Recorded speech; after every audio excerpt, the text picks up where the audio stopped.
Hi there, my name's Oisín Lunny and welcome to Audio Talks, presented to you by Harman. And in this episode we dive into the fascinating world of Foley artistry. I am delighted to be chatting with a very special guest. He is a Foley artist, a percussionist and the creator and host of the hit online content series Rhythms of Comedy. And he is followed by 4.6 million people on Instagram, 5.3 million people on TikTok and 7.8 million people on YouTube and rising. Welcome to the podcast, Josh Harman. Thank you very much for having me. Oh, you're so welcome. Well, we were talking just before we hit the record button right now, and I was explaining to you how huge fans we are at Audio Talks of what you do. It's a reliable destination to go to online and just put a smile on your face. It's the joy of music, the joy of communication, and we are just thrilled to have you join us. Yeah, it's a pleasure to be here. I'm so glad that you enjoy what I do. And yeah, that's really what it's all about. It's just a little slice of joy for you and your family to just enjoy, and it's about the joy of music and sound and being curious, and that's really just what I love, and I love sharing that with everyone, and I'm excited to chat about it. Fantastic. A little slice of joy. I love that. So listen, just in case some of our regular listeners have arrived at the podcast and they haven't really experienced that little slice of joy yet, should I say, links in the show notes.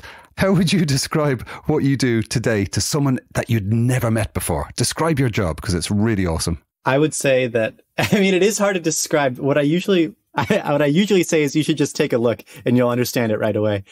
But essentially, I am a Foley artist, meaning that I make sound effects for movies, TV shows, video games, and film.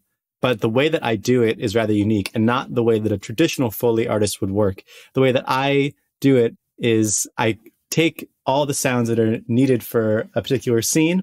Oftentimes I'm working with classic cartoons and funny clips, say like Tom and Jerry, or the classic Peanuts like Snoopy, and I'll do it all in one take. So I do it live. It's a live scoring type of thing. And this has become quite the phenomenon on social media.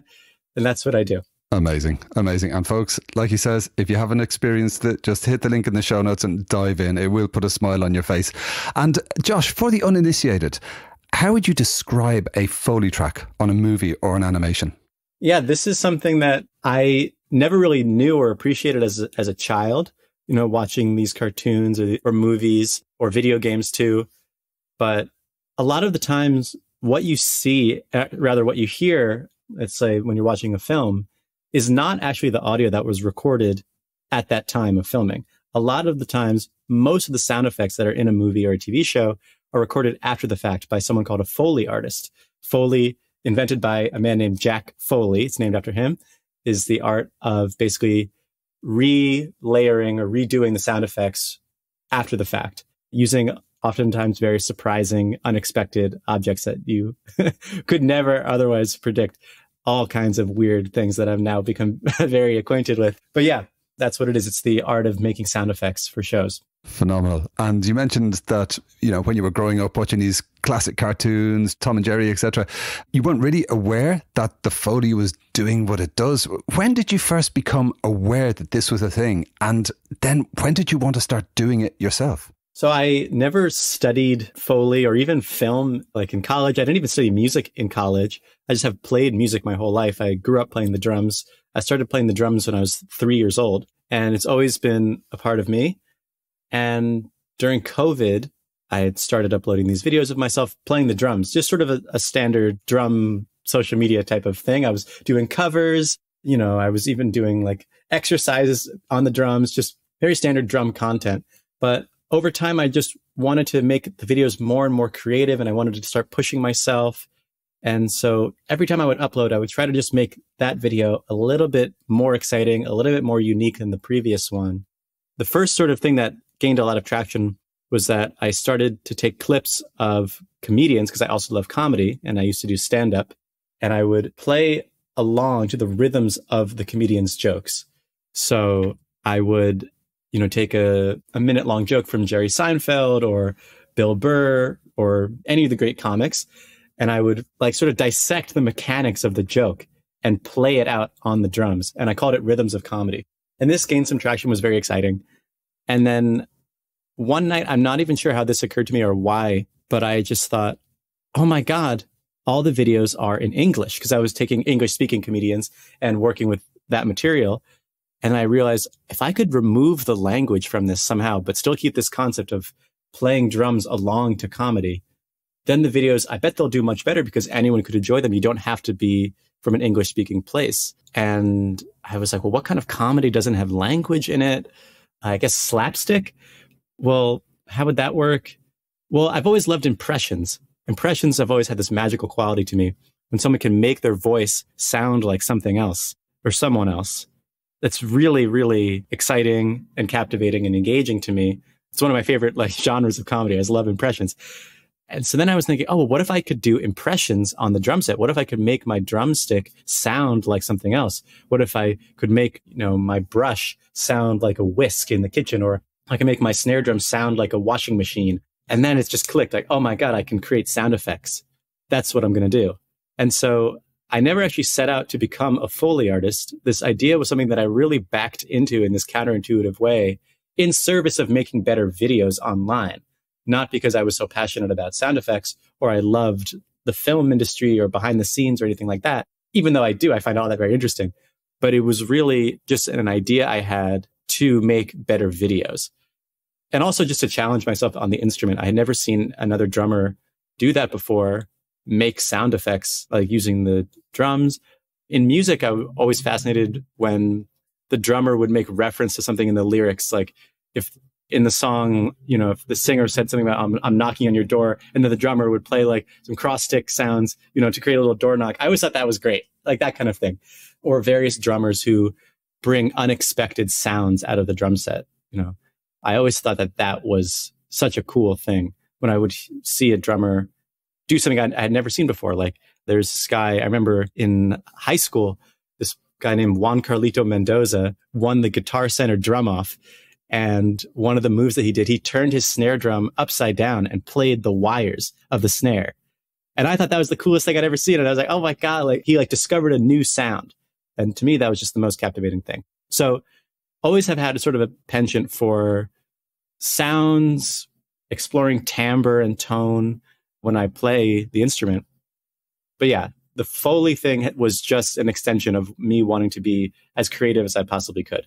And I've just continued to evolve and learn about it and get better at it and keep pushing myself to this day. And I've been doing it now for a few years. It's my full-time job. I don't know how it's all this happened. I don't know. But that's the story. Amazing. I love it. I love it. So how, if you were describing the role of Foley in terms of the enjoyment of a movie or an animation, how important would you say that the Foley sounds are to that end experience? It's so important. It's essential.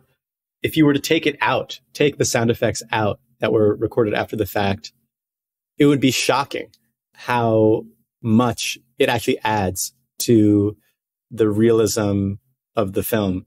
Your ability as a viewer to just get lost in the movie and forget that you're watching a movie at all, a lot of that is dependent on the audio. Even more so than the visual, I would say. It's so important. It's critical. And by the same token, if the sound effects are not perfect, if they're a little bit off, that can take you right out. If something doesn't line up, if the sync isn't perfect, if footsteps are happening and the sound effects of those footsteps don't line up exactly right, it just ruins the entire thing. So it's really, really an important role, especially in service of the story. At the end of the day, that's the ultimate mission of any of this, is to tell good stories. And the Foley art, because it's invisible, it's recorded after the fact, it's really, it's an unsung hero of filmmaking. It really is. It's so important. The unsung hero of filmmaking. I absolutely love that. You're completely right. That's a great way to describe it. So are there any OG Foley artists? Speaking of unsung heroes, I mean, I don't know if it's even possible to access details of this, but are there any OG Foley artists or particular movies or animations that you would say have really influenced what you do today? I am not a professionally trained Foley artist. All the skills that I'm showing online are things that I've taught myself and learned in my own way. So I don't really take influence from any particular Foley artists, although there are some really amazing people who I've gotten to talk to who have showed me stuff. But I really am taking most of my inspiration from the drummers that I like, because I view myself as a drummer and musician first. And There are so many great old school drummers that have really influenced me, especially when it comes to like showing off personality and sort of flair and showmanship on the drums, which is always something I was drawn to. People like Papa Joe Jones, who is one of the greatest, most swinging, incredible jazz drummers of all time, played with the Count Basie band, always with a big smile on his face, always with a little, like, you know, lifting his eyebrow a little bit, like kind of playing with the audience, just being a real character.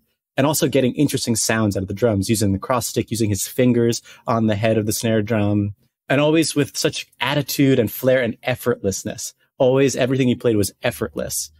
I found that to be so alluring. There's a video on YouTube that's called like Joe Jones, a Magician on Drums. And I love that title. And that was something that I wanted to become. I wanted to be a magician on the drums. And this was my way of sort of accomplishing that. And so many other amazing, I mean, Buddy Rich, very funny. He was obviously perhaps the most technically perfect drummer who ever lived. And a lot of his solos have incredible dynamic showmanship and humor. Like if you go and watch a lot of his performances on Johnny Carson, he's really funny. And that to me is great. And so a lot of inspiration comes from that. And also, I mentioned magic. I'm obsessed with magic, close-up magic. Cannot get enough of it. Consume hours and hours and hours of close-up magic on YouTube, online, in person when I can. I just love it. The way that magicians use their body, use their hands. It's that effortlessness, that just feeling of like, how is this possible? That childlike wonder that it evokes. I love that. I just love that. And so I bring a lot of that into my work as well. That's perfect. So on the theme of magic, let's talk about how you make the magic happen. How do you actually go about creating sounds for a scene? Can you walk us through a bit of your creative process? Yeah, the process. So the end result that you see online is very polished and it's perfect. But behind every video is so much trial and error and experimentation and things not working. So once I have the clip that I want to work with, I mean, now I've done so many of these and I have a lot of experience where I can sort of intuitively be like, okay, I'm going to need tinfoil. I'm going to need a rubber bouncy ball. I'm going to need a washcloth and like a coat hanger. You know, I can just like, okay, I got it. I can do them a lot quicker now. But oftentimes, at least definitely when I was starting, I would just watch the clip 100 times and be like, okay, I think that kind of sounds like this. Let me try that. No, that doesn't work. It needs to be a little bit brighter or it's too tinny. Let me just try putting a towel down over the drum or muting this in some way. Or, oh, this is a bit too dry. Let me, maybe something that's going to ring a little more, and just testing over and over again until I've got it right, until I've got the right sound. Once I've got all the objects that I want to use sort of picked out that match up with the sounds, then it's a matter of choreographing all of those movements so I can do the entire scene live in one take. And I approach it very much like each cartoon or selection from a cartoon. I approach it as if it were a classical percussion piece. I grew up, you know, playing orchestral percussion in high school and middle school. And so I approach the cartoon sort of like that, as if it was scored out for, you know, weird percussion. You know, it's a very wide umbrella and can include all kinds of wacky things. And that's just a matter of rehearsing over and over again and figuring out, okay, if I'm going to play the slide whistle with my right hand, then while I'm lifting, you know, the bar of the slide whistle, then my left hand at the same time needs to be grabbing for the shaker, which is coming next. And I have to coordinate that movement. So there's a lot of independence. That's a drummer term, independence, which is your limbs moving independently of one another. So your right hand is doing something while your left hand is doing something completely different. That training I have because I grew up playing the drums. So I am able to do a lot of that naturally, but it still takes a lot of practice of developing the independence of my hands doing two different things at once, or even my hands doing different things and I'm making sounds with my mouth as well, and figuring out how I'm going to coordinate all those movements, rehearse it a bunch of times, scream and yell when I keep messing up right at the last minute. And then finally, I have a beautiful take. And oftentimes my signature is that I smile really big at the camera at the end of the video. This is partly because I just love to smile and it's fun to do what I do, but also it's the feeling of knowing I just nailed that. And I know it's great. And it just feels so good when all that hard work comes together and I know that I've created a little jewel. It brings me satisfaction to no end. Fantastic. And that's really what's communicated to the millions and millions of fans online. You watch it, you share that elation, and the feeling is collective, as well as you having kind of absolutely nailed it right there. You know, it's phenomenal. It's such a lovely format, and there's a fair bit of magic under the hood as well. Now, it sounds like a lot of your processes are quite analog. You know, there's a bit of tinfoil, there's the kind of the whistle and the shaker and this, that and the other, and it's this very complicated independent choreography of putting it all together. Does sound technology come into this in terms of what you do, or do you think it might do? I use a very simple setup. At least I imagine, you know, we're on an audio podcast. People are using all kinds of crazy stuff, you know, plugins and who knows what. I really try to keep it as analog as I can because I think there is a sort of special quality, especially because what I'm doing is first and foremost, I'm making video content. That's sort of the primary. And the secondary is I'm doing Foley. But the primary is I want it to be a great video. And I think that the video is just more exciting when what you see is what you get. And that I'm just taking an object and I'm manipulating the object in real time and space in a certain way to create a sound, as opposed to I'm holding an object up to a microphone and I'm manipulating it digitally after the fact to get the desired result, which is the better way to do Foley, but to create a Foley video like I do, it's superior. So very, very simple. Like no fancy preamp, no anything like that. It goes straight into Logic. Actually, for a lot of the videos, I used to use GarageBand. And I talked about that in other interviews too. It's like, yeah, I just use GarageBand because I don't even do anything. But now I've graduated. I use Logic now. Yeah, very, very simple. And sometimes I will do a bit of light editing on the sounds. If something's not like totally perfect, I will adjust it in post. I don't like to do that, but I will do that sometimes. But I try to keep it as minimal as possible.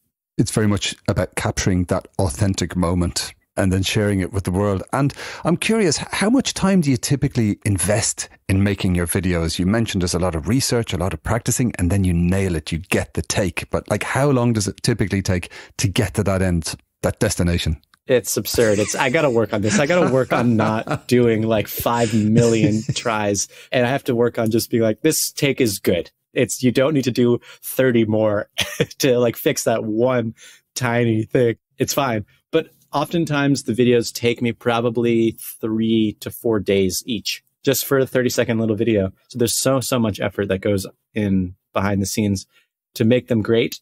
And that's just how I like to create. I know a lot of creators have a lot of success posting videos every day, multiple times a day. That just doesn't work for me. I don't like to create that way. My preference has always been to spend time on each little project and make it really special. And so I spend a lot of time on each video, even though they're short, even though on social media, everything is just a flash in the pan and it doesn't last very long. I find that the effort is usually worth it because the videos will be better. And the better video is just more fun for me to put out and to show off when I know that I've done my best work. Yeah, again, it's that authenticity that really connects with people, I think. And, you know, your path into doing what you do today is super interesting because I realized that a few years ago you were an usher for The Tonight Show and you were working at NBC's Today, but then you went solo and became a full-time social media creator. So this is a badass move, but it's also a big leap.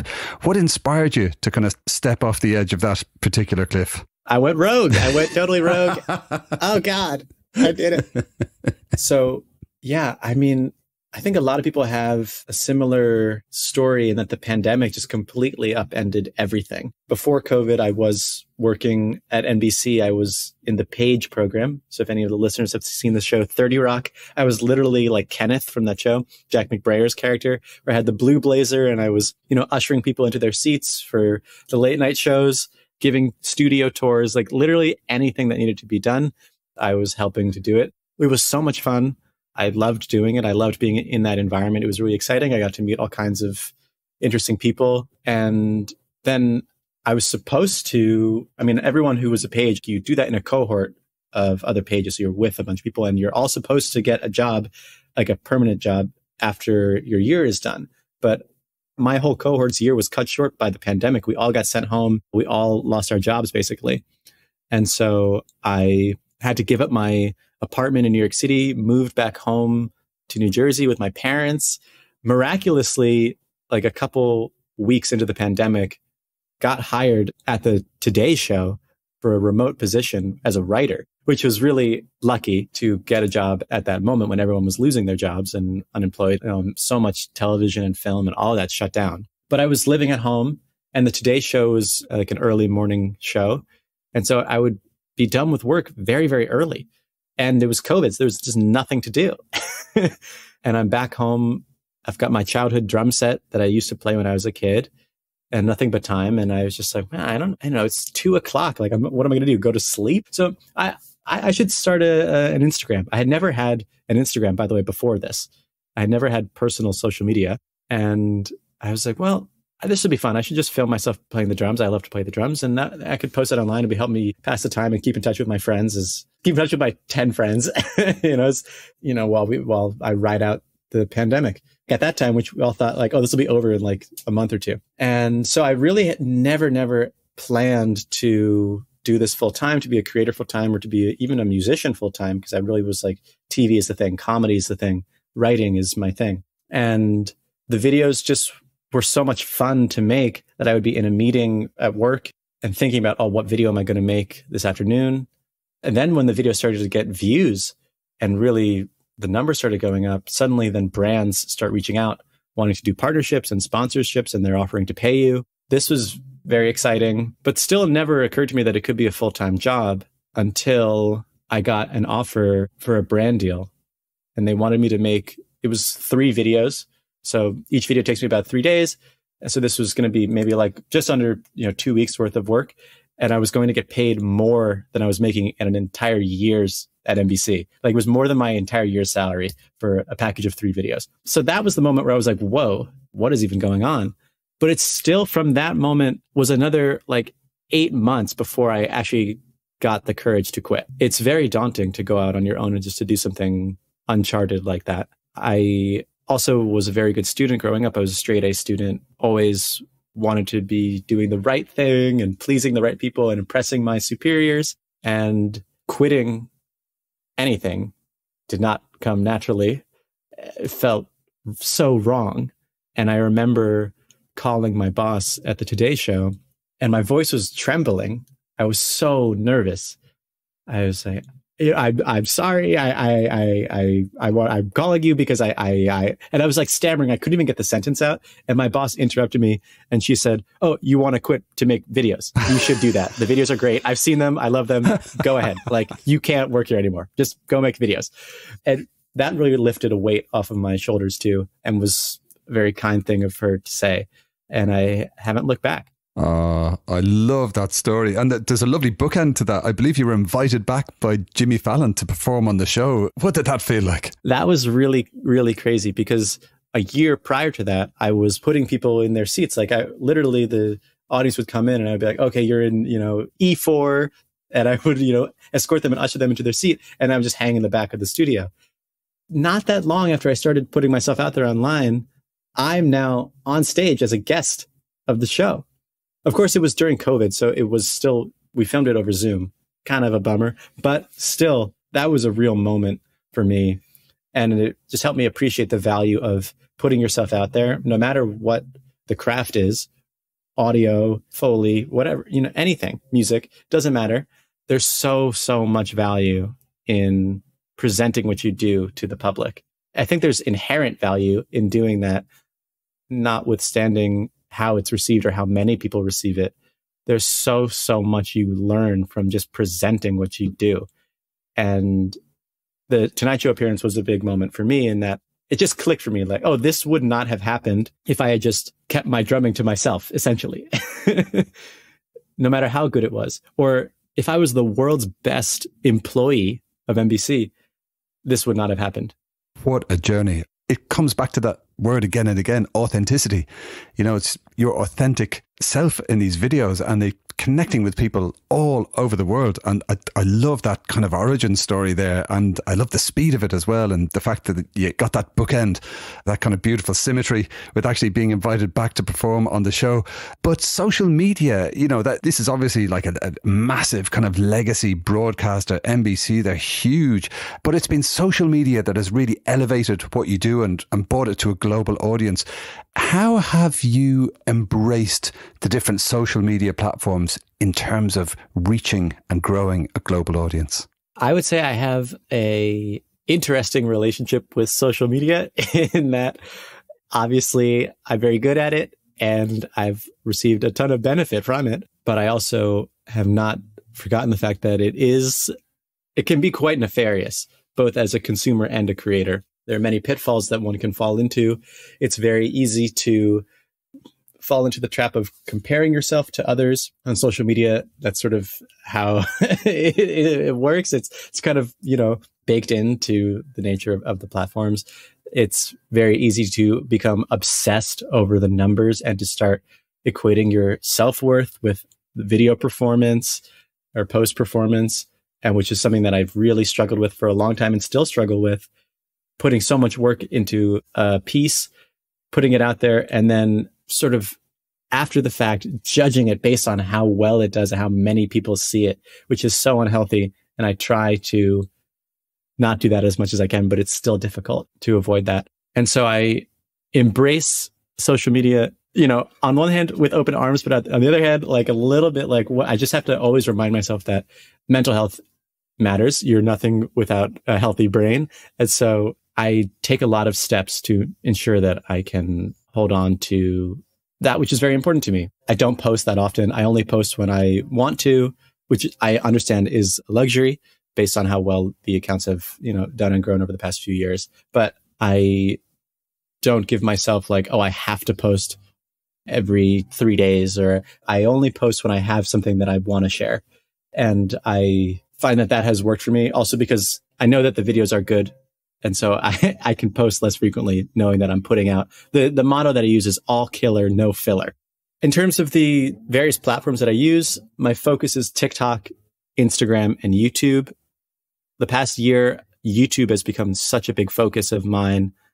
I love YouTube. I mean, all the platforms serve their own function and they're very similar, but they're also quite different in terms of how people use them. And I think about that in terms of the way that I share content on these platforms. Like Instagram is the best platform for actually being social. The way that people interact with Instagram is very different from the way they interact on TikTok. Like on Instagram, a huge facet of Instagram is the DM. If you see someone on TikTok that you want to connect with, a lot of times you won't send them a TikTok DM. You'll find them on Instagram and send them a DM there, which is kind of strange, but that just sort of is how it goes. And people on Instagram are genuinely still connected to their friends. And it's a lot of sharing content to your friends. Like you come across a piece of content, like maybe it's a recipe video and you want to send that to your mom or you want to send that to your friend or, you know, something like that. Like it's all about sharing. It's more bite-sized pieces of content.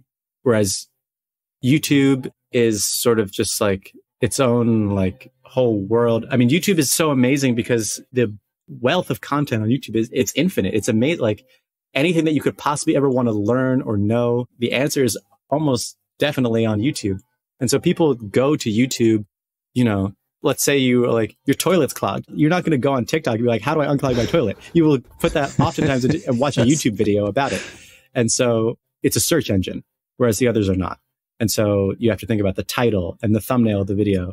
I mean, this is not groundbreaking stuff in terms of like the world of content creation, but it is really important that each of the platforms has their own like idiosyncrasies, and approaching them distinctly will behoove any content creator looking to grow. Yeah, right. Absolutely. And given what you've said about the importance of, you know, maintaining your mental health, which I think is, you know, literally words to live by, that's so great. And also the fact that you're approaching each of the different platforms in a different way, you're thinking about the platforms. Would you have any tips for musicians or artists in terms of creating great social media content? Is there anything they should have in mind? Yes, I have many, many tips, but I will try to maybe speak at a high level. I guess it depends on who these tips are for. If someone who's just starting out is very different from someone who's like got a small following and wants to supercharge it. But the most important thing, as I said before, is just to put yourself out there and to not fall prey to like, oh, I guess this is what's viral. I should do that. That is really, really dangerous way to think.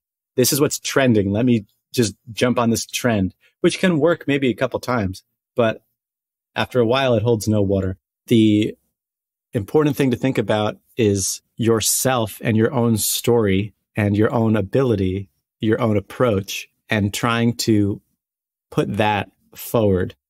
The best way to succeed on social media is just to be unique.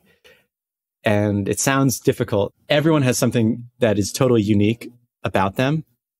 It's about just sort of figuring out what that is and putting that into your content.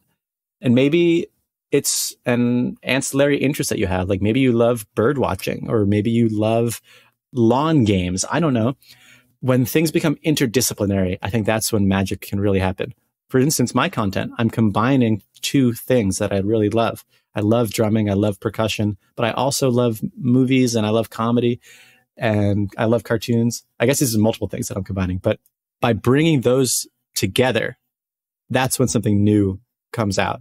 So that is an approach that I think is really, really powerful. The interdisciplinary approach in terms of like, how am I going to create something new? Everything's been done. Combining disparate things yields unexpected and very entertaining results.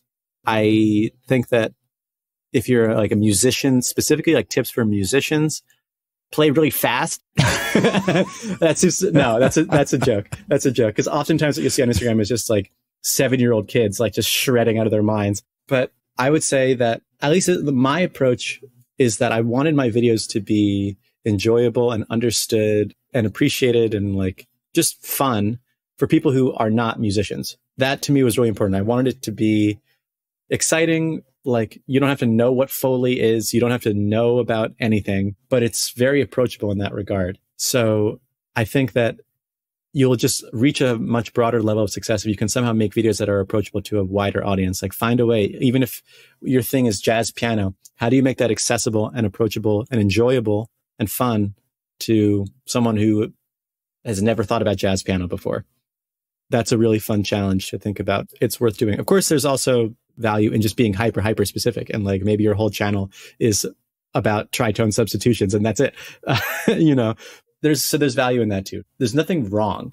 Like there's no bad approach. It's just about doing what is unique and special to you.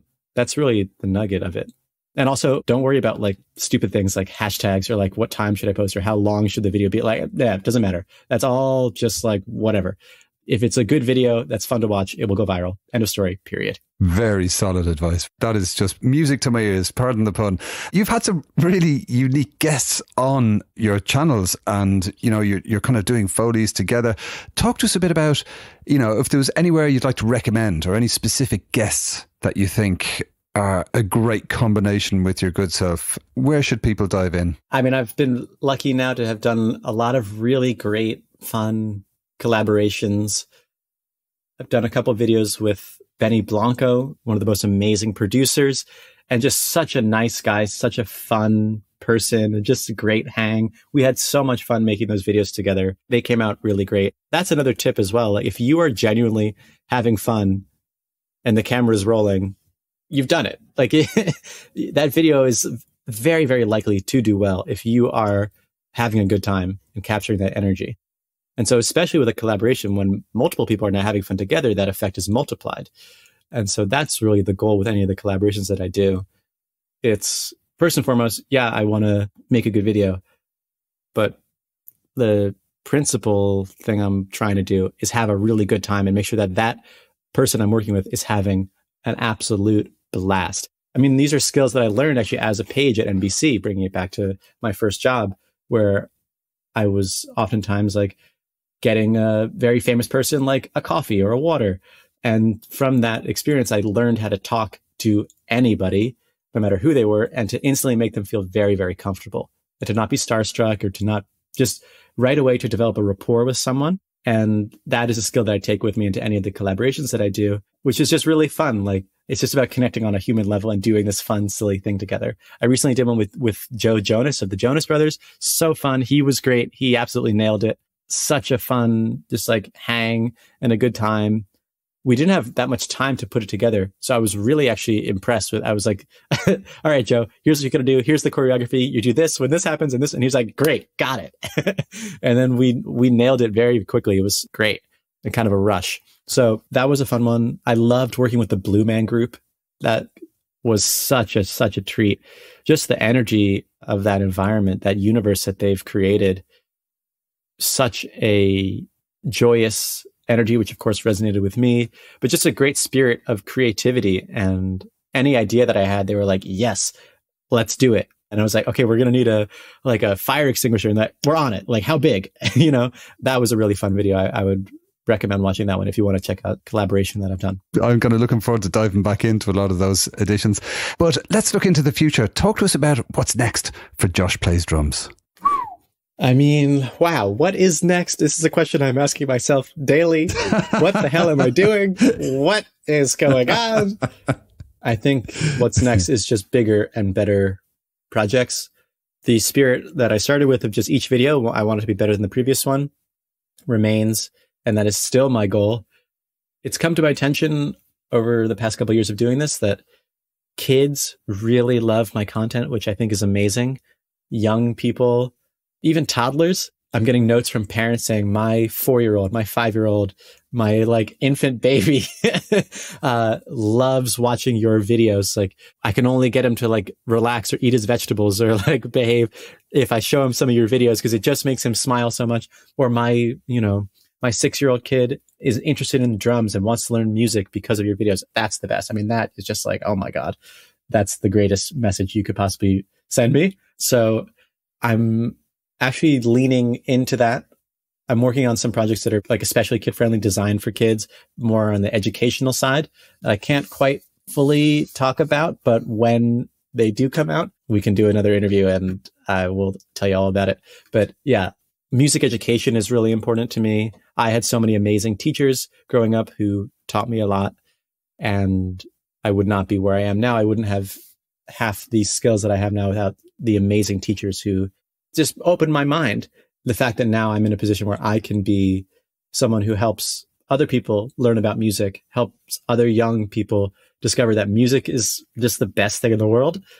That's what a cool position to be in. So that's what is exciting me going into 2025. Wow. Watch this space, my friends. Okay, that's super exciting. I can't wait to hear more. But, I'll be following with bated breath, and would love to chat with you about that again in the future, whenever the time is right.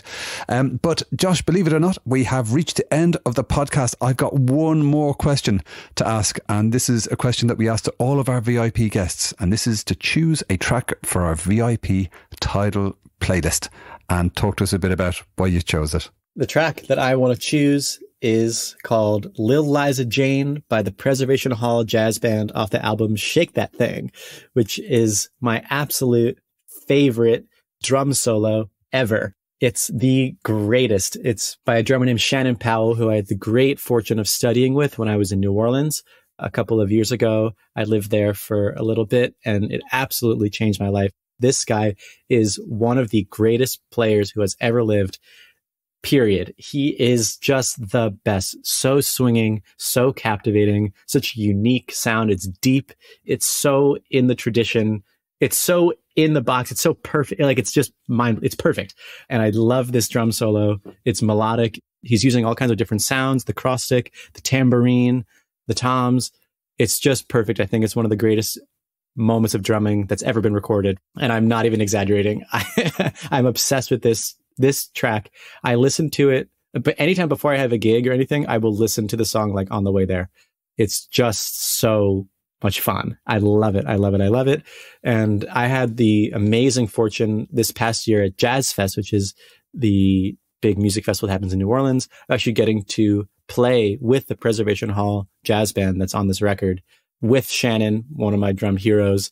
He was singing and I took over his drum seat for a couple tunes, and it was just so much fun. I was like almost crying, almost in tears at the kit, but I held it together and I got through the songs. So yeah, I could talk about New Orleans and the value of that music forever, but the song speaks for itself. It's just great. Most excellent. My goodness, what a choice and what a story. I love that. And again, a beautiful kind of poetic symmetry about the fact that you joined them on stage. That's just magic. It is. This music is magic, and you're bringing the magic out. My contribution to this episode's playlist is De La Soul, Potholes in My Lawn, just because they are so kind of fun and sampledelic, and they're not averse to adding a Foley sample into the mix as well. And there's a fair few samples from New Orleans, I believe, in their repertoire. That has been absolutely great. Thank you so much for joining us. Artist and creator of Rhythms of Comedy and so much more, Josh Harmon. Thanks a lot for having me. This was so much fun. Loved it. Amazing. Listeners, don't forget to subscribe, comment and share Audio Talks with your friends and family. If you're enjoying the Audio Talks series of podcasts, why not pop over to Apple Podcasts, Spotify or wherever you get your favourite podcasts and leave a nice review. It really does mean a lot, and it helps new listeners to get to know about the incredible guests we talk to in every single episode, like Josh. For more exclusive content, some behind the scenes goodies and maybe even some competitions, connect with us over on the Instagram. You can find us at Audio Talks Podcast. We'll be back soon for some more astounding Audio Talks. See you next time.